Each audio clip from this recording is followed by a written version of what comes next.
Breaking Jain news. परम पूज्य आचार्य भगवान श्री विद्यासागर जी महाराज प्रतिदिन भक्तों को आशीर्वाद देने आते थे, लेकिन जब अंतिम बार दर्शन दिए तो सबने देखा कि वह पीछे के साथ हाथ जोड़कर सबसे क्षमा मांग रहे थे। कोई समझ ही नहीं पाया।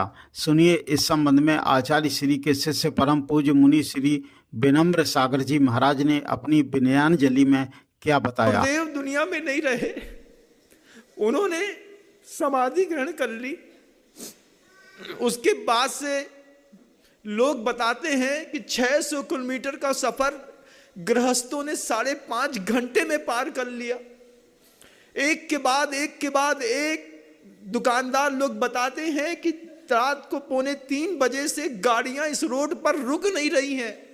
हर गाड़ी की स्पीड 120, 130, 140 की। हर गाड़ी में कभी कोई गाड़ी ने धीरे से ब्रेक मारा और पीछे वाली गाड़ी आगे वाली गाड़ी में चढ़ करके बस्ट हुई। उसके बाद भी किसी ने अपनी गाड़ी नहीं रोकी। गृहस्थों में भी गुरु का कितना गुरुत्वाकर्षण था, ये तो उस दिन देखने को मिला कि जब गाड़ी के ऊपर गाड़ी चढ़ने के बाद भी लोग बोले कि गाड़ी फटती है तो फट जाए, पूरी बस्ट हो गई आगे से। उसके बाद भी लोग लगातार 120, 140 की स्पीड पे चले जा रहे हैं।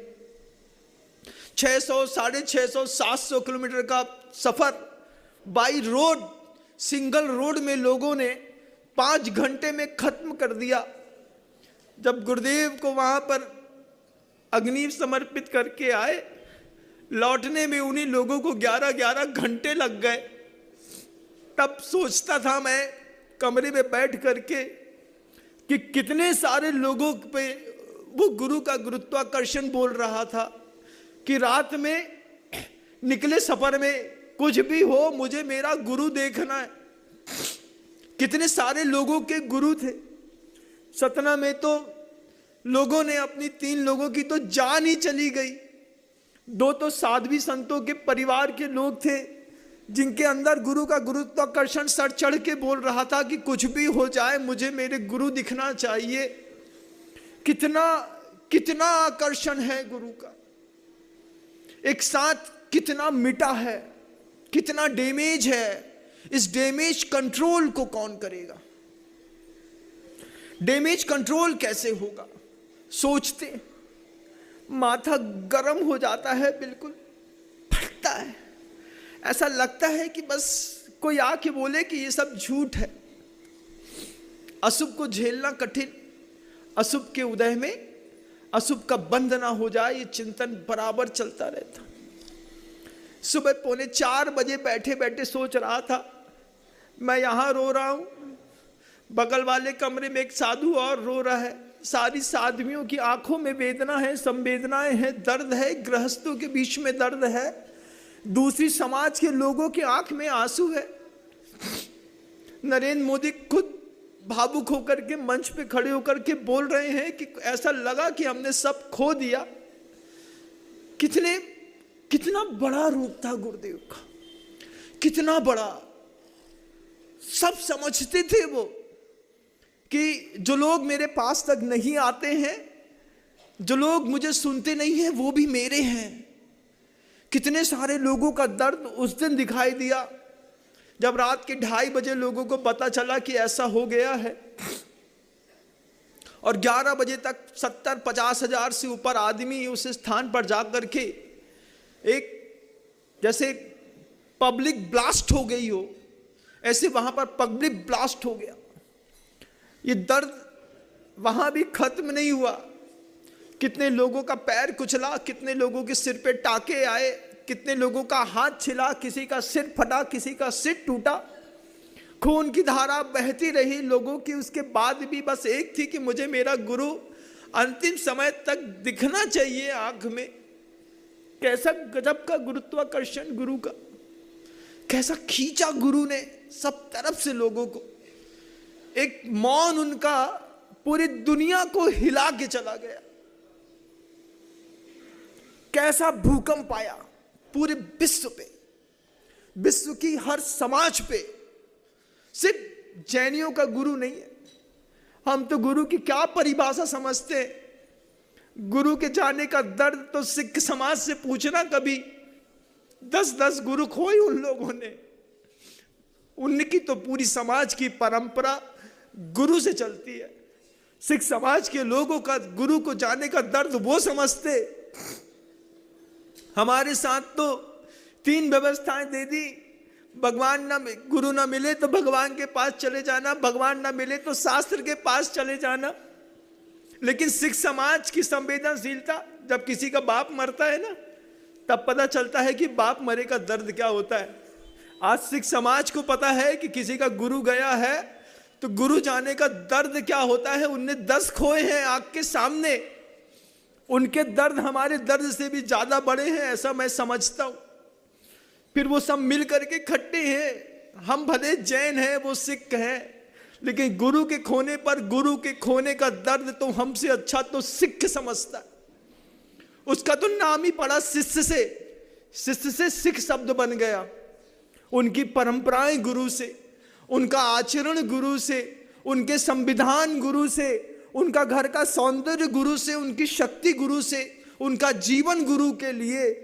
क्या गुरु के जाने का दर्द हम क्या समझेंगे जितना सिख समाज के लोग समझते। फिर गुरु चले गए तो गुरु की वाणी को भगवान समझ करके बैठा लिया। उस ग्रंथ में लिखे हुए गुरु के एक एक शब्द को परमात्मा प्रभु समझ करके ताकत के साथ उनकी रक्षा करी। और पूरी की पूरी समाज ने गुरु भक्ति की मिसाल दिखाई। आएंगे अभी 25 तारीख को सिख समाज के लोग। मैं कहीं सोचता हूं कि जैनियों की संख्या कम ना पड़ जाए, सिख ज्यादा दिखने लगेंगे, तब समझ में आएगा कि गुरु की भक्ति किसके सर पे चढ़ करके बोल रही है। क्या गजब का है। हम गुरु को गुरु समझते, वो गुरु को भगवान समझते। हमारा तो भगवान चला गया, उनका दर्द हमारे दर्द से भी गहरा।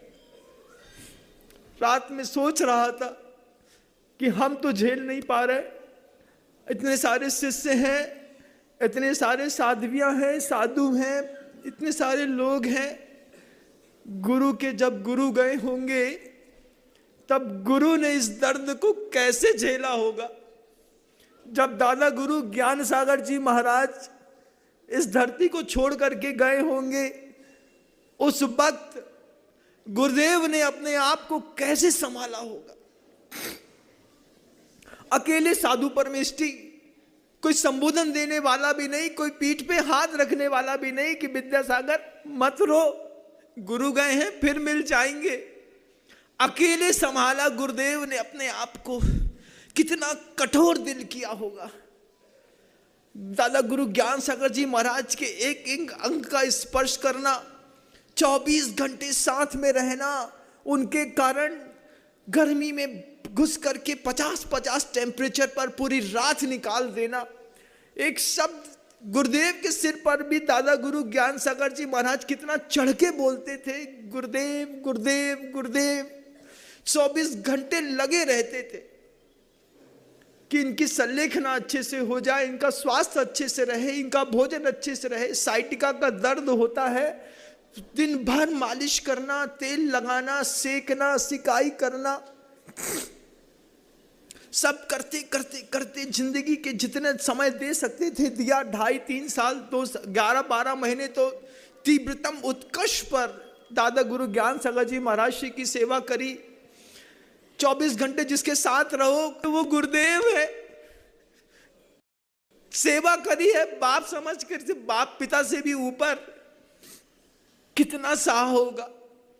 गुरुदेव ने अपने आप को कैसे संभाला होगा। जब दादा गुरु ज्ञान सागर जी महाराज गए होंगे तब कितने कठोर हुए होंगे। तुमको खुद अपने आप को संभालना है। गुरुदेव के जाने के बाद दादा गुरु ज्ञान सागर जी महाराज ने जैसे कुंद कुंद भगवान का जीवन जिया, बिल्कुल शांत प्रकृति वाले। समय सार में डूब करके दादा गुरु ज्ञान सागर जी महाराज हमेशा जब भी कोई बात उठती खुलती तो समय सार की एक गाथा बोलते। उस समय सार का सहारा लेकर के गुरुदेव ने एक पुस्तक के सहारे अपने उस टूटे हुए हृदय को संभाला।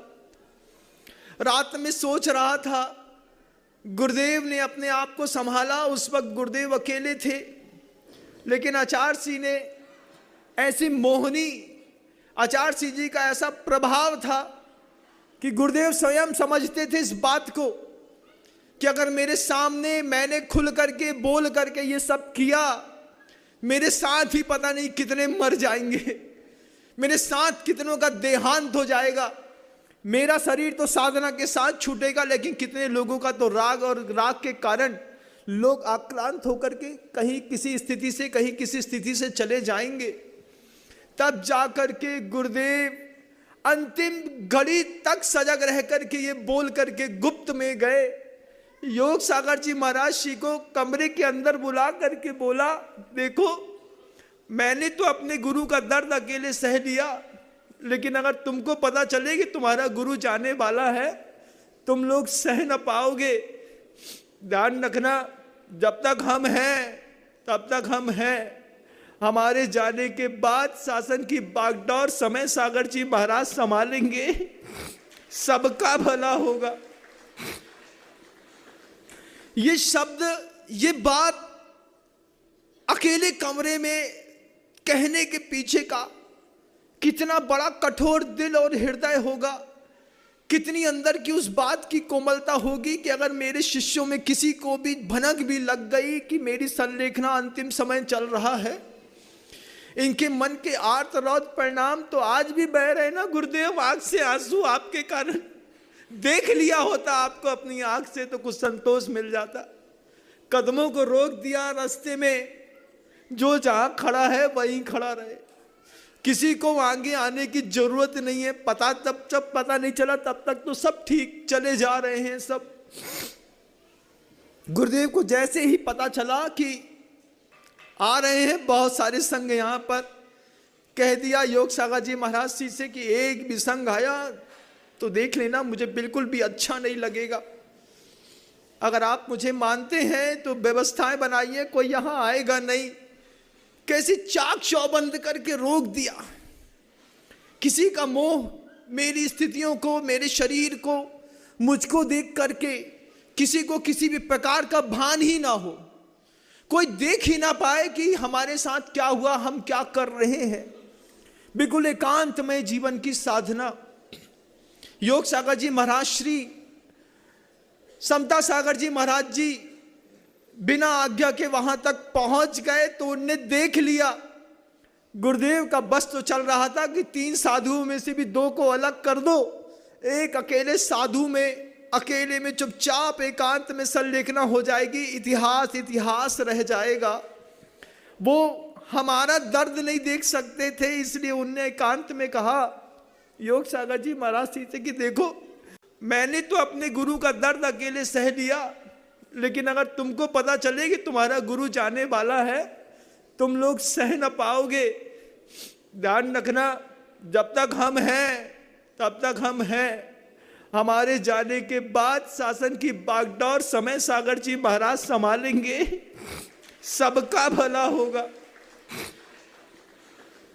ये शब्द, ये बात अकेले कमरे में कहने के पीछे का कितना बड़ा कठोर दिल और हृदय होगा, कितनी अंदर की उस बात की कोमलता होगी कि अगर मेरे शिष्यों में किसी को भी भनक भी लग गई कि मेरी संलेखना अंतिम समय चल रहा है, इनके मन के आर्त रौद परिणाम तो आज भी बह रहे ना गुरुदेव, आंख से आंसू आपके कारण। देख लिया होता आपको अपनी आंख से तो कुछ संतोष मिल जाता। कदमों को रोक दिया रास्ते में, जो जहां खड़ा है वहीं खड़ा रहे, किसी को आगे आने की जरूरत नहीं है। पता तब जब पता नहीं चला तब तक तो सब ठीक चले जा रहे हैं सब। गुरुदेव को जैसे ही पता चला कि आ रहे हैं बहुत सारे संघ यहां पर, कह दिया योग सागर जी महाराज जी से कि एक भी संघ आया तो देख लेना, मुझे बिल्कुल भी अच्छा नहीं लगेगा। अगर आप मुझे मानते हैं तो व्यवस्थाएं बनाइए, कोई यहां आएगा नहीं। कैसी चाक चौबंद करके रोक दिया। किसी का मोह मेरी स्थितियों को, मेरे शरीर को, मुझको देख करके किसी को किसी भी प्रकार का भान ही ना हो, कोई देख ही ना पाए कि हमारे साथ क्या हुआ, हम क्या कर रहे हैं। बिल्कुल एकांत में जीवन की साधना। योग सागर जी महाराज श्री समता सागर जी महाराज जी बिना आज्ञा के वहां तक पहुंच गए तो उनने देख लिया गुरुदेव का बस तो चल रहा था कि 3 साधुओं में से भी 2 को अलग कर दो, एक अकेले साधु में अकेले में चुपचाप एकांत में संलेखना हो जाएगी, इतिहास इतिहास रह जाएगा। वो हमारा दर्द नहीं देख सकते थे, इसलिए उनने एकांत में कहा योग सागर जी महाराज से कि देखो महाराज मेरा समय तो आ गया, मैं तो जा रहा हूं, लेकिन तुम्हें सौगंध है कि जब तक मैं धरती पर हूं इस बात को किसी से कहना मत, कोई भी सहन नहीं कर पाएगा। कितनी बड़ी सोच, कितना विशाल हृदय, कितनी करुणा, एक साथ उस अंतिम पायदान पर भी वो निरंतर उस बात को सोचते सोचते उन्होंने कितना कठोर निर्णय लिया होगा कि ज्ञान सागर जी महाराज जी जैसा कार्य करके गए ऐसा कार्य अब नहीं हो सकता, अब तो यही हो सकता है जो उचित लगता है। फिर गुरुदेव ने वहां पर महाराज जी को संकेत देकर के और अपनी अंतिम सांसों की तैयारियां भी शुरू कर दी। उस दिन के बाद गुरुदेव बोले कहाँ, उस दिन के बाद किसी को आशीर्वाद दिया कहाँ, किसी को प्रायश्चित नहीं, प्रत्याख्यान नहीं, आंख उठा करके देखना नहीं, बस एक बात बोला एक बार की बहुत दिया है मैंने सबको, अब मुझे अपने लिए जीना है। ये शब्द कहकर कि वह अंतर्मुखी अंतर यात्री अपनी यात्रा में अपने आप के परिणामों को संभालने में ऐसे लगे कि एक बार आंख बंद की तो सिर्फ अपनी आत्मा को देखा। कैसा कैसा पुरुषार्थ किया है, कैसा अविस्मरणीय पुरुषार्थ किया है। आज तक लगता था कि दादा गुरु ज्ञान सागर जी महाराज जी ने इतिहास रचा है वक्त से पहले पाटा छोड़ करके, लेकिन आज लगता है कि गुरुदेव ने तो उनसे भी बड़ा इतिहास रचा है।